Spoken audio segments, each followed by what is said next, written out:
Hello friend, नमस्कार। मैं दिनेश शर्मा। आज आपको सरल ज्योतिष का मैं तीसरे नंबर का वीडियो है और इसमें एक छोटी सी जानकारी, ज़्यादा लंबा नहीं होगा वीडियो, बहुत छोटा होगा। कई बार ऐसा होता है कि एस्ट्रोलॉजर को फ़ोन करके पूछते हैं कि साहब मैं पूर्व जन्म में क्या था। ठीक है, ऐसी उनकी जिज्ञासा होती है। अथा तो ब्रह्म जिज्ञासा वेदांत शास्त्र का पहले ही सूत्र है कि जिज्ञासा होना कोई बुरी बात नहीं, जिज्ञासा बहुत ज़रूरी है ज्ञानी बनने के लिए। तो ये जिज्ञासा होती है कि भाई मैं पूर्व जन्म में क्या होता था। ऐसे ही एक जातक ने मेरे से पूछा कि साहब मैं जो क्या था पूर्व जन्म में। तो मेरी इस समय कोई बहुत ज़्यादा स्टडी नहीं थी, कभी थोड़ा बहुत पढ़ा था, कोई रुचि भी नहीं थी मेरी ज़्यादा कि कौन क्या था। ठीक है, तो उसने प्रश्न किया तो मुझे ये जरूर जानकारी थी कि वृहत जातक में ये मैंने पढ़ा हूँ करके। ठीक है, तो मैंने वृहत जातक का अध्याय 25 निर्याण अध्याय है उसको पढ़ा और इस श्लोक नंबर 14-15 में इसकी थोड़ी सी डिटेल दी हुई है, थोड़ी सी, ज़्यादा नहीं है। ठीक है, और कुछ चीज़ें जो है मेरे को नहीं मिली कहीं, तो मैंने गीता प्रेस का देखा कि गीता प्रेस से मैं इनका ले लूँ कि कहीं कुछ होगा। मेरे पास गीता प्रेस का एक अंक था। ठीक है, ये गीता जो प्रेस का, तो ये है परलोक और पुनर्जन्म अंक। ठीक है, इसका पेज नंबर 378 से 385 तक कुछ डिटेल मिली। और एक लेखक ने लिखा है कि साहब जो है ना फलदीपी का, ये वृहत जातक में आपको ये डिटेल मिलेगी। और फलदीपी का मंत्रेश्वर महाराज वाला मैंने खोजा, मेरे को मिला नहीं कहीं ज़्यादा। ठीक है, तो मेरे को जो मिला मैं वही बताता हूँ आपको। वृहत जातक में मिला है तो वृहत जातक का बताता हूँ आपको, ज़्यादा कोई लंबी बात नहीं है। ठीक है, तो क्या बताना आपको, मेन मैंने कुछ उसके नोट्स बना लिए हैं कि मानव जब इस धरा पे आता है तो देवलोक, पितृलोक, तिर्यक या मर्त्यलोक या नरक लोक से आता है। तो उसके क्या फॉर्मूले, क्या सिद्धांत है, आप कैसे उसको बताओगे कि सभी कहाँ से आता है। चलते हैं आगे। हालांकि मेरी इस पे कोई ज़्यादा वो नहीं है रुचि, लेकिन कुछ लोग की इच्छा रहती है कि भाई हमारे साथ ऐसा जीवन में कुछ ऐसी घटनाएं हो जाती है कि जिससे ज़्यादा परेशान रहता है कि यार कि मुझे इतने बड़े बड़े नुकसान क्यों हो गए यार, मुझे इतने जीवन में तकलीफ क्यों उठानी पड़ रही है। ठीक है, तो पूर्व जन्म का आगमन किस अनुरूप होगा, वरामीर कृत वृहत जातक है। ठीक है, ये वृहत जातक एक किताब है, किताब भी आपको दिखाई देता हूँ, ये किताब है भाई। ठीक है, वृहत जातक केदार जोशी की किताब है और ये मोतीलाल बनारसी दास की किताब है। ये इसका प्रकाशन है मोतीलाल बनारसी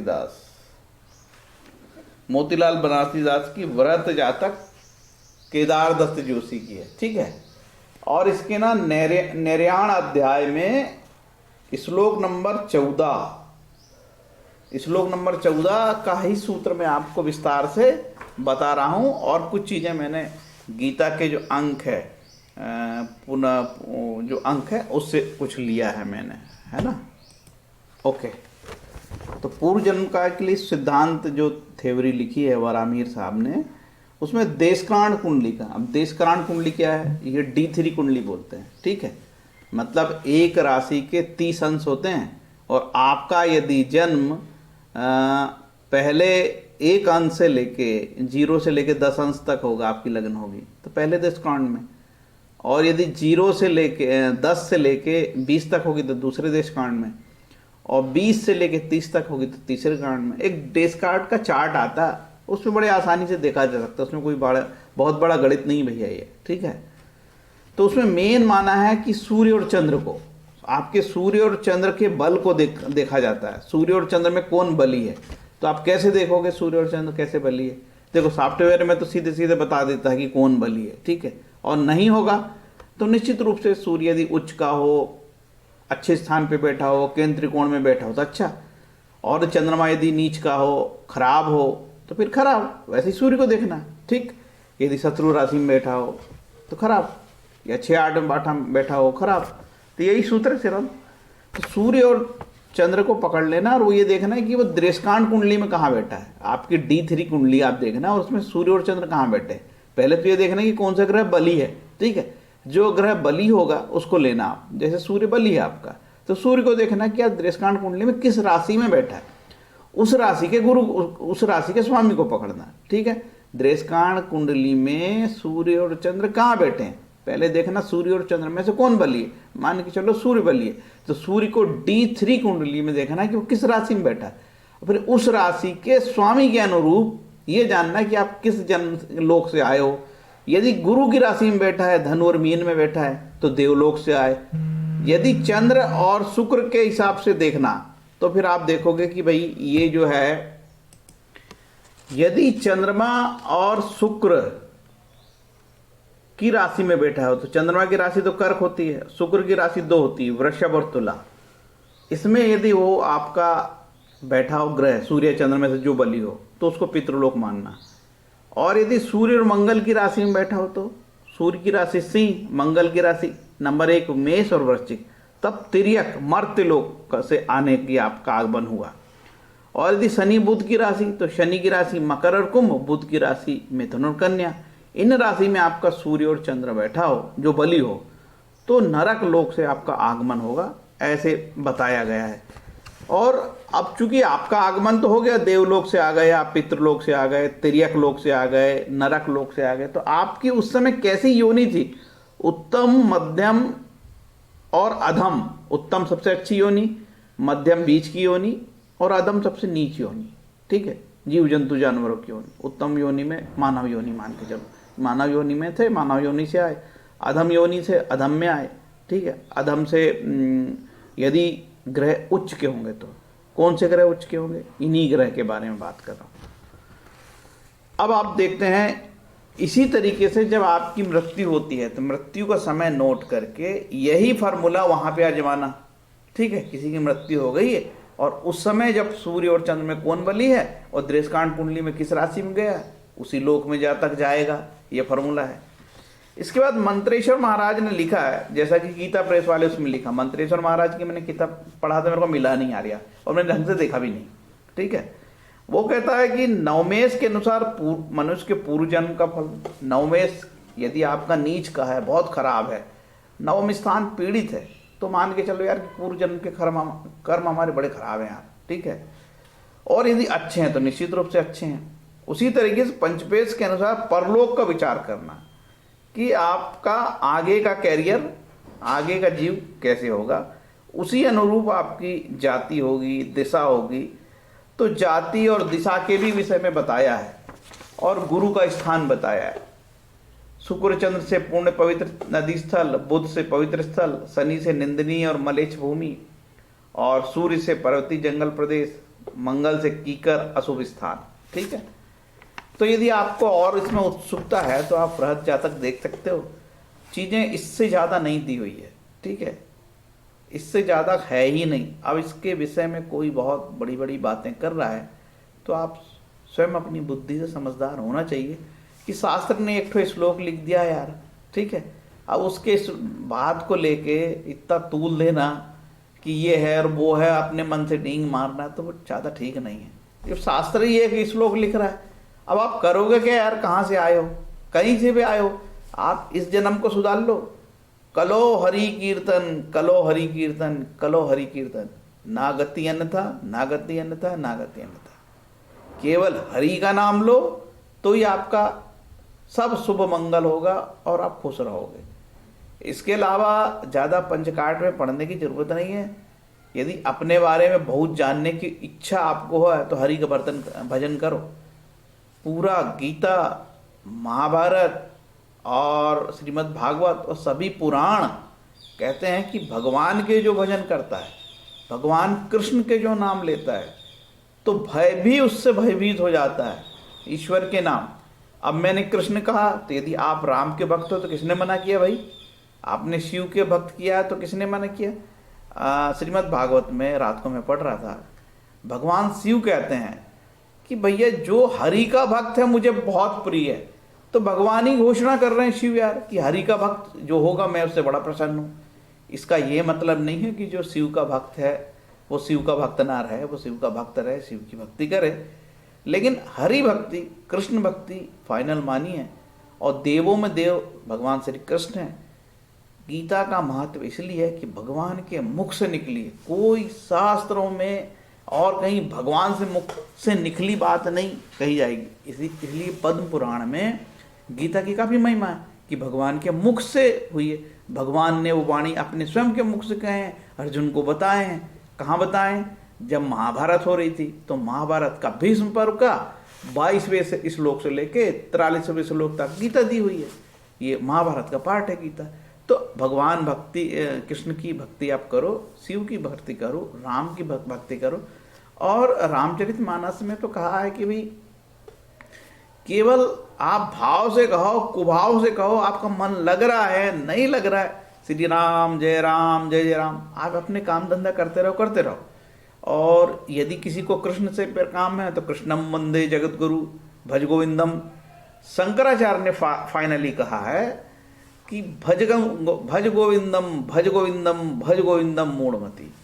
शंकराचार्य जी जो अद्वैत के जनक थे और मायावाद का प्रचार करने आए थे। कहा जाता है कि भगवान बुद्ध की जो फिलॉसफी थी उसको काटने आए थे, उसको हराने आए थे और उसमें अद्वैत का प्रचार करने आए थे। इन्हीं कारणों से उन्होंने माया दर्शन का जनक की बात कही।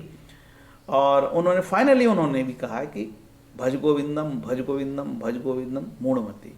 अरे मूर्ख, भगवान के नाम जप, चिकलतबाजी न कर, ठीक है। तो भज गोविंदम बोल के मैं अपना जो है भगवान हरि के कीर्तन करो। और जो व्यक्ति कभी कोई शास्त्र नहीं पढ़ता है, ठीक है, और आप देखो जो व्यक्ति शास्त्र नहीं पढ़ता ना, वो उसकी भयंकर ज़्यादा जानने में रुचि हो जाती है। अरे ये बाबा जी है, अब हम शास्त्र पढ़ते हैं तो हमको सब समझ में आता है कि बाबा जी के तमाशे क्या है यार, ठीक है। हमें कोई आश्चर्य नहीं लगता। हमारे पास गीता अनेक प्रकाशन की रोज पढ़ते हैं, रोज श्रीमद् भागवत पढ़ा ही रहा हूँ, पढ़ता हूँ, महाभारत का भी एक अध्याय में पढ़ता हूँ और वेद सब है। तो मेरे को किसी प्रकार का कोई आश्चर्य नहीं लगता। और फाइनली बोल रहा हूँ कि आपको कोई डाउट हो तो मैंने जो वीडियो अभी बनाया है कि आप कृपालु महाराज, एस्कॉन के जो प्रीचर हैं श्रील प्रभात जी है ना, या रामकृष्ण मिशन है या युग निर्माण मिशन योजना, इनका लिटरेचर इतना पर्याप्त है, इनसे आप अपना बहुत आगे ले चलोगे। इसके अलावा और कोई लोगों ने इतना अच्छा लिटरेचर लिखा नहीं है। दूसरी चीज़ तो सस्ता भी बहुत है, कोई महंगा नहीं है। आजकल तो हर चीज़ें PDF में उपलब्ध है। गायत्री पर युग निर्माण मिशन योजना की बहुत सारी किताबें PDF मिल जाती है। और नहीं तो आप, यदि आपके पास टेलीग्राफ है, टेलीग्राम क्या बोलते हैं इसको, बोलते हैं टेलीग्राम यदि ऐप है, डाउनलोड कर लो। तो उसमें क्या होगा, जैसे आप टेलीग्राम ऐप डाउनलोड करोगे ना, तो युग निर्माण मिशन योजना से आप अपने आप जुड़ जाओगे उनके ऐप में, ठीक है, और उनके ग्रुप में। तो उसमें ढेर सारी PDF डली हुई है, जो चाहे पढ़ो, जो चाहे निकालो। तो ये बात आप नहीं कह सकते थे आप मेरे पास पैसे नहीं है, मैं कहाँ से लाऊं, क्या लाऊं। तो ये जो बहानेबाजी है ना, अब टोटली खत्म हो गई है। कोई भी बहानेबाजी नहीं है। गरीब से गरीब व्यक्ति अब ये नहीं कह सकता मेरे पास तो पैसे ही नहीं है, मैं क्या करूं। अरे यूट्यूब चैनल में क्या नहीं है बता। अब कोई इतने गरीब भी नहीं रहे कि उसके पास यार डाटा रिचार्ज करने के लिए भी स्थिति नहीं है, बहुत ही खराब है, सिर्फ कीपैड वाला ही मोबाइल है, वो एक अलग मैटर हो सकता है। ऐसी बातें, ऐसे भी लोग हैं, ऐसा नहीं कि सबके पास ही एंड्रॉयड है, सबके पास ही जियो का बढ़िया सिम है और खूब चला रहा है दिन भर वाला। कई लोग ऐसे स्थानों पर रहते हैं जहाँ पे ना मोबाइल है ना नेटवर्क है, बड़ा अभाव है। तो उन लोगों के लिए मेरी बात ये बिल्कुल लागू नहीं भैया। उनके लिए तो कागज का टुकड़ा बहुत बड़ी बात है। उनके लिए गीता प्रेस की सरल किताबें पढ़ना चाहिए और नवदा भक्ति पढ़ लो। नवदा भक्ति में आनंद है। गीता प्रेस की गीता 5 रुपये 10 रुपये की तो मिलती है, उसी को पढ़ लो, ठीक है। और उसको पढ़ लो और इसके बाद आपको उसमें से बहुत सारी सब क्वेरी निकल जाएगी। तो अपने जीवन का एक एक अंश अनमोल है। आज सूर्योदय हो गया ना, आज हमने, जब सूर्योदय होता है तो सूर्य बताता है बेटा इतना जीवन जी लिए तुमने, 40 साल 50 साल, आगे बहुत थोड़ा सा समय है, थोड़ा सा समय बचा है और इतने से समय भगवान भक्ति कर ले। जो 6 महीने की 6 महीने 5.5 महीने में शायद ध्रुव महाराज ने 5.5 महीने में भक्ति कर ली थी, ठीक है। तो कोई जरूरी नहीं है कि हजारों साल बाद मंत्र सिद्ध होगा। अरे मन से तन से लगाओ, अनन्य भक्ति करोगे तो 2 दिन में ही आपका मंत्र सिद्ध हो जाओ। ऐसी भक्ति है भैया, सब छोड़ के लग जाओ तो भक्ति मिल जाती है। इधर उधर भागोगे यार, देखो इस कलयुग में तीर्थ हो गए अप्रभावी। यार हर एक आदमी वृंदावन जाएगा, हर एक आदमी काशी जाएगा। आप जान रहे काशी में कौन रह रहा है, वृंदावन कौन रहा है? जिनके पास बहुत पैसे हैं बेचारे वो अपने फ्लैट लेके रह रहे हैं। काशी में लोग फ्लैट लेके रहते हैं, ठीक है। अब हमारे पास पैसे नहीं है तो क्या हम सब लोग वहीं भाग जाएं, काशी चले जाएं? आज की डेट में तीर्थ यात्रा में बहुत पैसे लग रहे हैं। जिसके पास खाने पीने को नहीं है उसको मैं बोलूं जाना भैया तीर्थ यात्रा। तो लिखा है श्रीमद् भागवत में, जो तीर्थ वाली बात भी आई है कि तीर्थ का प्रभाव कम हुआ है। ठीक है, क्योंकि तीर्थ लोक में जहाँ तीर्थ है वहाँ पे दुकानें खुल गई, कोई माला बेच रहा है, कोई संग बेच रहा है, कोई लॉज खोल रहा है, कोई कुछ खोल रहा है, कोई बस स्टैंड का पैसा ले रहा है, कोई साइकिल स्टैंड का पैसा ले रहा है, खड़े रहने का भी पैसा है। ठीक है, तो वहाँ पे भी ऐसी आत्माएं आ गई मायावादी, इनके कारण, नास्तिकों के कारण। और ये सब मैंने लिखा है भैया, मैं को श्लोकबद्ध है, कोई कमेंट करेगा तो मैं श्लोक दे दूंगा तत्काल कि साहब ये आप कैसे कह रहे हो, तो मैं श्लोक बता दूंगा आपको कि तीर्थों का प्रभाव कम हुआ, ये शास्त्र कहते हैं, मैं थोड़ी कह रहा हूँ यार। क्योंकि वहां पे भी नास्तिक प्रवृत्ति के लोग, ढोंगी प्रवृत्ति के लोग, प्रपंची प्रवृत्ति के लोग। कल मैं आपको बता रहा था कि जब पृथु महाराज, एक वीडियो में मैंने धोखे से दक्ष कह दिया था, वो दक्ष नहीं है, पृथु महाराज 100 यज्ञ कर रहे थे। जब राजा पृथु 100 यज्ञ कर रहे थे तो दक्ष, इंद्र को बिल्कुल पसंद नहीं थे कि पृथु महाराज 100 यज्ञ कर लें। बिल्कुल वो जलन घोर है इंद्र बहुत। वो आ गया और तमाशे किया उसने, तरह तरह के रूप बदल के, कभी सन्यासी बन के, तो कभी नांगा बाबा बन के, तो वो आया, और कई कर्मकांडी बन के आया, और जो है यज्ञ के घोड़े चुरा ले जाता था, क्योंकि बलि देना था, 100 को करवाना नहीं था। तो बात आई कि पाखंड का जो जन्म है श्रीमद् भागवत में है, पाखंड शब्द की उत्पत्ति के बारे में आ गया। तो ऐसे पाखंड, तब से ही पाखंडी लोगों का ने ये रूप धारण कर लिया, लोग पाखंड करने लगे। तो ये पाखंडी लोग आपको तीर्थों में भी मिलते हैं। ठीक है, तो तीर्थ जो है, तीर्थों का प्रभाव कम हुआ है। क्या हम सारे लोग मथुरा चले जाएं? मैं कृष्ण भक्त हूं, तो क्या मैं मथुरा में रहने लगूं? तो कौन सा साधु मेरे को वहां फ्री में खिला देगा भैया? ये सब कहने की बात है, वास्तविकता कुछ और है थोड़ा बहुत, तब तो ठीक है, नहीं तो पड़े रहो कहीं पे भी, लंगर मिलता है खा लो। ठीक है, थोड़ा बहुत है तो बात करो, व्यवस्था कर दें कुछ दिनों के लिए। ठीक है, यही चलता है, पैसा हर जगह पैसा चलता है। ऐसा नहीं आपके पास बिल्कुल नहीं है तो आपको बहुत कोई आपको स्वीकार कर लेगा, आसानी से रहने को मिल जाएगा, ऐसा नहीं है मेरे भाई, पैसे लगते हैं। तो हमारे मन दुखी होता है, हमारे पास पैसे। अब मैं जगन्नाथपुरी गया था, मेरे को मालूम, मेरे को बहुत पैसे लगे। अब मैं वहाँ जाना चाहता हूँ वृंदावन, तो भाई पैसे तो लेके जाऊँगा ना, बहुत कम ही खर्च करूँगा, कम बजट में भी जाऊँगा, तो पैसे तो मेरे को लगेंगे ना। तो हम जानते हैं कि ऐसे बहुत सारे भारत में ऐसे लोग हैं जिनकी आर्थिक स्थिति इतनी खराब है कि वो एक शहर से दूसरे शहर नहीं जा सकते, उनके पास पैसे नहीं है, वो इतनी बड़ी बड़ी बात नहीं कर सकते। उनके लिए तात्कालिक रूप से शाम के भोजन के लाले हैं। जिनके लिए शाम के भोजन के लाले हैं, वो ईश्वर की जो डेस्टिनी है उस पर खुश रहें और ईश्वर का नाम लेते रहें। जो मिडिल क्लास के लोग हैं, छोटी छोटी नौकरियों में हैं, बहुत छोटे छोटे काम कर रहे हैं, कोई चाय दुकान चला रहा है, कोई और दुकान चला रहा है, उसको भगवान का नाम स्मरण करते रहें, भक्ति हो जाएगी। कोई नुक्ताचीनी ना करें, हे भगवान मुझे ही ऐसा क्या हो गया, मेरे साथ वाला तो अफसर बन गया, उसका तो बड़ा सिलेक्शन हो गया, मैं ही क्यों रुक गया, मेरी बीबी क्यों मर गई, मुझे बच्चे क्यों नहीं हुए, मैं गरीब घर में क्यों पैदा हो गया। ऐसे घटिया प्रश्न ना करके भगवान के प्रारब्ध को स्वीकार कर लोगे। अब ये भगवान के प्रारब्ध को स्वीकार करना, इसका भी श्लोक है। ठीक है, आपको यदि लगेगा कि ये महाराज फेंक रहा है, झूठ बोल रहा है, तो मैं आपको श्लोक भी दे दूंगा कि भागवत में कहा है कि भगवान के प्रारब्ध को सहन करो। लेकिन ये बात कहीं भाग्यवादी तो हमको नहीं बनाती, ये बात आपको भाग्यवादी नहीं बनाती। गीता में लिखा है कि आपकी जो नियत कर्म है वो करना ही होगा। जो आपको शाम को चूल्हा बना के भोजन करना ही करना है, आपके बेटे को पालना, पत्नी को पालना, बच्चे को पालना, जंगल में जाके नहीं रहना है, भागना नहीं है अपने कर्मों से। इसलिए गीता महान है, कर्म करना ही करना है। तो लोग कोई भी चीज को, गलत चीज को कहीं से जोड़ के कुछ भी अर्थ निकालने लगते हैं, लोग अपने हिसाब से निकालते हैं। अब देखिए श्रीमद् भागवत के 10वें स्कंद में बात आई है कि यदि किसी को मैं गिरा देता हूं, मतलब उसके ऐश्वर्य का क्षीण कर देता हूं, उसका ऐश्वर्य यदि क्षीण कर देता हूं, उसको मैं ऐश्वर्य से गिरा देता हूं, उसकी भौतिक संपन्नता से गिरा देता हूं। यदि भौतिक संपन्नता से मैं उसको गिराता हूं, इसलिए गिराता हूं कि वो, मैं उसको अपने पास बुलाना चाहता हूं। ये बात श्लोक में तो अच्छी लगती है, लेकिन व्यवहारिक जीवन बहुत कठिन है। व्यवहारिक जीवन में हमारे व्यापार को घाटा हो जाए, हम बैंक करप्ट हो जाएं और बैंक के उधारी हो जाए, ऋणी हो जाए, हमारा सब कुछ तबाह हो जाए, दुकानदारी बंद हो जाए, तब क्या हमको यह श्लोक अच्छा लगेगा? क्या बिल्कुल नहीं लगेगा।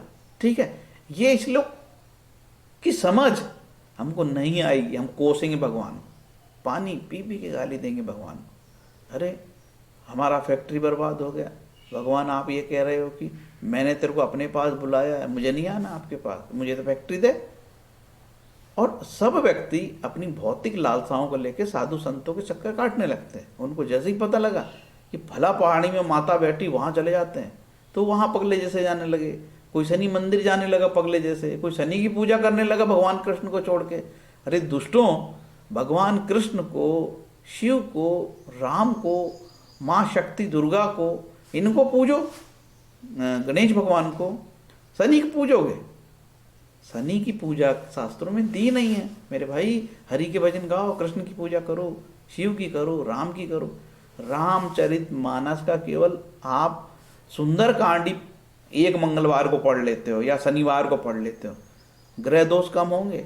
पैसे बिल्कुल नहीं लग रहे यार। ये क्यों नहीं है पैसा? तो नारियल ना चढ़ाना, पत्रम पुष्पम फलम तोयम, केवल एक जल रख देना लोटे में भगवान के पास, या भगवान को एक तुलसी पत्ता दे देना, हनुमान जी को एक तुलसी पत्ता दे देना, ठीक है, एक चिरौंजी दे देना। घर में शक्कर है, शक्कर का एक दाना दे देना और सामने रख देना, नहा धो के सुंदरकांड करना, भक्ति लग जाएगी, ग्रह दोष कम होंगे।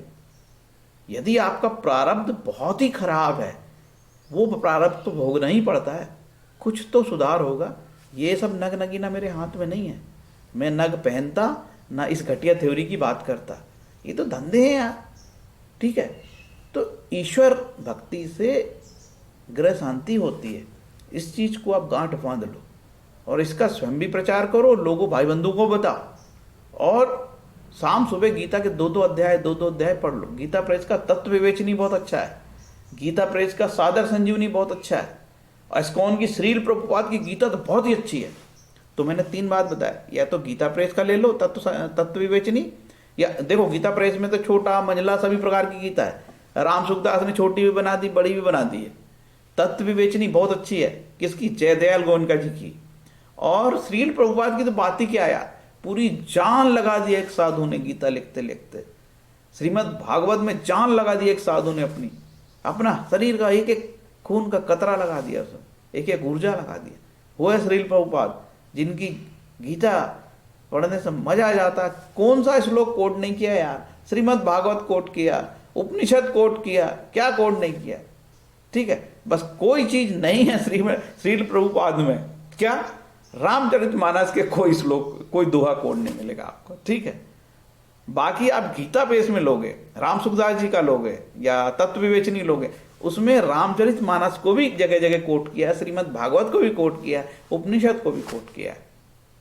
इस तरीके से ये श्लोक था। देखो हमारे सारे ज्योतिष वाले चैनल में ये बात भी होते रहेगी धर्म कर्म की। ज्योतिष आध्यात्म विद्या है, पेट पालन विद्या नहीं है। तो कोई मुझे ये ना कहे कि साहब आप ज्योतिष बताते बताते आध्यात्मिक बात क्यों बताते हो। अरे मूर्खों, ये ज्योतिष वेद का नेत्र है, वेद की आंख है, वेद का हिस्सा है। जब वेद का हिस्सा मानते हो तो तुम पेट कहाँ लाते हो? ठीक है चलो पेट पाल ही रहे हो, मान के चलो आपका घर ही चलता है ज्योतिष से, तो मैं बुरा नहीं मानता। देखो कलयुग है, सबकी अलग अलग परिस्थिति है। मेरी अलग परिस्थिति है, आपकी अलग परिस्थिति है। कोई व्यक्ति बेचारा नग बेच के ही पाल रहा है तो क्या कर सकते हैं यार, उसका पेट ही पल रहा है। कोई व्यक्ति कालसर्प योग से ही पैसा करता है तो क्या कर सकते हैं। कोई व्यक्ति कर्मकांडी है, उसको सबको बताना ही है कि तेरे को ये पूजा करना ही करना है तेरे को, तो उसके लिए क्या कर सकते हैं। तो सबकी अपनी अपनी परिस्थिति है। सब व्यक्ति अपने प्रारब्ध के कर्म को लेके आए हैं, वो उसी के अनुरूप काम करेंगे। मेरे जैसे 1 लाख वीडियो भी वायरल होते रहे, देखते रहे, उससे कोई फर्क नहीं पड़ेगा। सबको अपने नियत कर्म करने हैं। कैसे करने? सतगुण, रजगुण, तमगुण। यदि उसके प्रारब्ध में तमो को लेके आया उसने, तमोगुण से, तब तो यार वो कालसर्प योग कटाने को रोक नहीं सकते तुम। वो झूठ बोलेगा, नगीना भी बेचेगा, क्योंकि तम लेके आया है वो। मैं सत्व लेके आया हूं तो सत्व की बात करता हूं। जो लेके आएगा वो बात करेगा। आप रजोगुणी आयो, ऐसो आराम से मतलब आपको रज लेके आयो, शुक्र के ऐश्वर्य में रहने का, उच्च का शुक्र, गृहस्थ जीवन, ठीक है, काम सुख, इंद्रिय सुख, इसमें भोग करोगे, रज लेके आयो। तम हो, तम को तो फिर कोई नियम कानून नहीं। तमोगुण वाला को सिर्फ चाहिए अपना पैसा, अपना लाभ, अपनी इंद्रिय सुख। सत्वगुण वाला सीधी सादी बात करेगा, वो लूटने से डरेगा। यदि 1 रुपये भी ज्यादा लिए तो कप कपाने लगेगा कि यार मैंने तो उससे 5 रुपये ज़्यादा ले लिए, तो कापेगा 5 रुपये में सत्वगुण वाला। और तमो वाला, तमो तो उसके जेब से पैसे ले लेगा। तमो वाला क्या करेगा, आपको फोन करेगा, बोलेगा श्रीमान मैं बैंक से बोल रहा हूँ और आपकी ना एटीएम लॉक हो गई है, आपका नंबर लॉक हो गया है, आप फलाना फलाना कार्ड का नंबर बता दो और उसका फलाने नंबर बता दो, और जेब से पैसे निकाल लेगा। वो तमो है।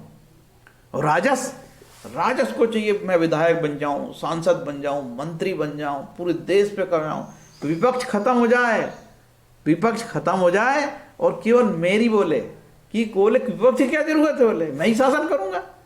तो ये तमो के गुण है। और सत्वगुण, सत्वगुण का व्यक्ति साधु संतों का सम्मान करेगा, धर्म शास्त्रों की बात करेगा, और तो और वो इतना डरपोक होगा कि उससे कोई गलती हो जाए कि व्रत के दिन यदि वो समोसा खा ले, इंद्री वेग होता है। देखो इंद्री वेग कई प्रकार का होता है। अब लोग जैसे ही इंद्री वेग की बात करते, काम की बात करते हैं, इन लोगों को क्या लगता है काम से मतलब सिर्फ सेक्स है।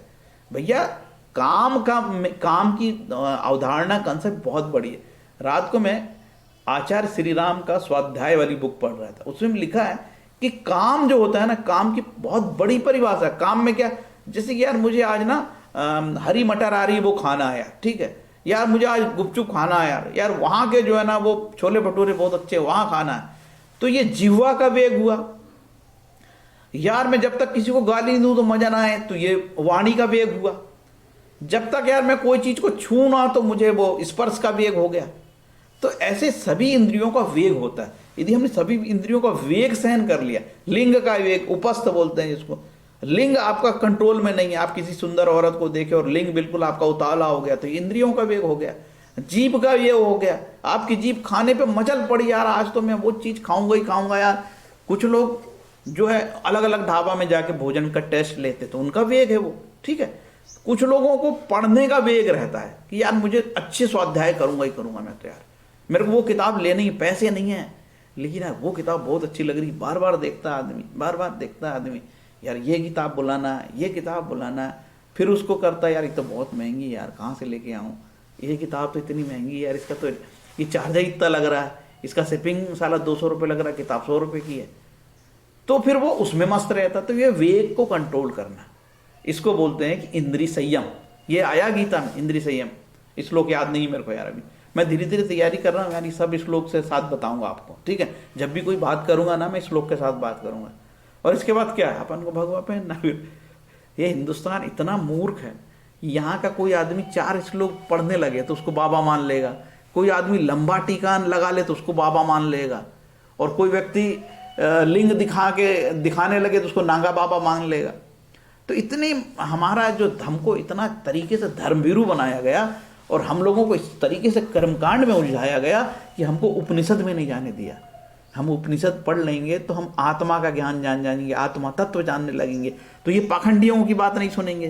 तो इनको ये लगता है कि ये ऐसे ही चाले बने रहे धर्मवीरू भगवा को। बिल्कुल साधु यदि गलत बात कर रहा है तो उसकी टेस्ट करना क्यों नहीं करना चाहिए। यदि उसको ऐसा लगता है कि एक श्लोक नहीं मानता, ये बहुत रफ बात कर रहा है, क्योंकि जो व्यक्ति समभाव होगा, जो सुख में और दुख में सम होगा, जो लाभ में उसकी दृष्टि नहीं जाएगी और उसकी सहनशीलता एक सीमा तक बहुत उत्तम रहेगी, उसी को हम साधु मानेंगे, ठीक है। तो ये ज्योतिष की बात रही, 30 मिनट का वीडियो हो गया है। देखो सवाल ये है कि मैं क्या पढ़ता हूँ। अब मैं जो पढ़ता हूँ वो आपको बताता हूँ।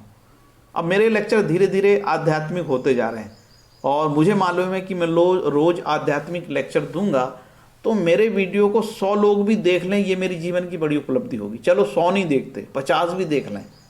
और ये 50 क्या रहता है, यूट्यूब में अच्छे वीडियो होने चाहिए कि कोई व्यक्ति के हाथ में अच्छे वीडियो मिल गए तो हो सकता है वो सुसाइड ना करें और अपने जीवन को सर्वाइव करें। नेगेटिविटी से भर गया पूरा यूट्यूब, हर जगह गंदी बात, हर जगह टोटके, दुनिया भर की गंदी गंदी बातें।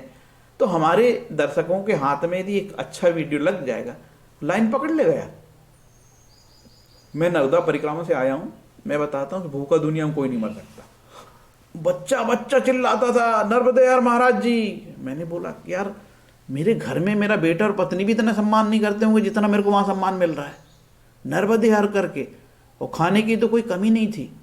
तो व्यक्ति सिर्फ परिक्रमा में ही निकल जाए तो उसका जीवन कट जाता है। ये धर्म की ताकत है भारत में। इसलिए बोलते धर्म प्राण जनता है, और धर्म भी जनता है। कोई व्यक्ति सम्मान से या भयंकर रिस्पेक्ट करती भारत की जनता। इसलिए भारत में धर्म बहुत तरक्की किया है। भारत में धर्म अध्यात्म की बहुत तरक्की है, लेकिन इस देश में साइंस की तरक्की नहीं है, क्योंकि हमारा टेम्परा अध्यात्म में था, संतुष्टि में था। हमारा संतुष्टि का लेवल बहुत ज़्यादा हिंदुस्तानियों का, संतुष्ट रहते हैं, बगावत नहीं करते, क्रांति नहीं करते। लेकिन दूसरे देश के लोगों में संतुष्टि का लेवल नहीं है। उन्होंने तर्क डेवलप किया, तो साइंस लेके आए। उनकी साइंस मजबूत है, हमारा अध्यात्म मजबूत है। ठीक है, तो ये रही बात। पूर्व लोक में हम किस योनि से आए थे। बृहत जातक का अध्याय 25 निर्याण अध्याय, उसका 14वां श्लोक में छोटी सी बात थी। टीवी में यदि आपको बहुत कोई बड़ा बड़ा बताएगा तो जरूर पूछना, महाराज जी आप ये बता रहे हो कहाँ से है, हम भी पढ़ लेंगे। थोड़ा लगातार कमेंट करोगे, महाराज जी किसी श्लोक में लिखा आप जो बोल रहे हो। मैंने आपको ईमानदारी से बता दी कि मैंने ये बृहत जातक में है, और मैंने ये बता दी कि मेरे पास ये पूर्व गीता का परलोक और पुनर्जन्म का अंक है मोटा, ठीक है, इससे मैंने लिया है। तो इस तरीके की ईमानदारी यदि हमारे वीडियो बनाने वाले करते रहेंगे तो देखो, आपने मैंने कैसे ताकत दे दी आपको। मैंने आपको किताब का नाम बता दिया, श्लोक बता दिया। हो सकता है कि दिनेश शर्मा उतना अच्छा नहीं समझ पा रहा है, मेरा दर्शक मेरे से ज़्यादा समझ ले। सर आप यहाँ पे थोड़ा त्रुटिपूर्ण बता रहे थे, ये सुधार लो, तो मेरे को 2 मिनट भी नहीं लगेगा सुधारने में। क्योंकि हमारे देश में लोग वीडियो बनाने वाले रेफरेंस नहीं देते। क्यों नहीं देते? उन्हें लगता है कि मैं इसको यही बता दूंगा कि ये माल कहाँ से सस्ता खरीद के ला रहा हूँ, तो ये साला वहीं खरीदने चले जाएगा यार, मेरी नहीं सुनेगा। तो हमारे देश के लोगों की मानसिकता है कि लोगों को आत्मनिर्भर न बनने दिया जाए, लोगों को कर्मकांड में उलझा के रखो, उसको उपनिषद में मत जाने दो, उसको गीता में मत जाने दो, और उसको श्रीमद् भागवत में आरती कराते रहो, 7 दिन की कथा में बताते रहो, उसको श्रवण पे लेके जाओ, उसको पढ़ने मत दो। कहीं स्वाध्याय कर लिया तो, जान गया तो हमारी कथा नहीं सुनेगा, हमसे तर्क करेगा, और फिर हमारे धंधे नहीं चलेंगे। तो ये हमारे देश की सोच रही है लोगों की। इसीलिए सच बातें बताने से वो कतराते हैं, डरते हैं। गीता प्रेस ने तो इतना ही तो करी है कि लाखों किताबें छाप दी, और जो व्यक्ति गीता प्रेस की किताबें पढ़ता है उसको कोई भगवान से कभी डर नहीं होता, वो डरता ही नहीं किसी से। क्योंकि जयदयाल गोयनका जी और हनुमान पोद्दार जी ने जो महान काम किया है गीता के प्रचार के लिए, 18 अध्याय 69 श्लोक, जो गीता का प्रचार करेगा इस भू पर, इस धरा पर, इस धरती पर, इस दुनिया पर सबसे मेरा प्यारा भक्त है।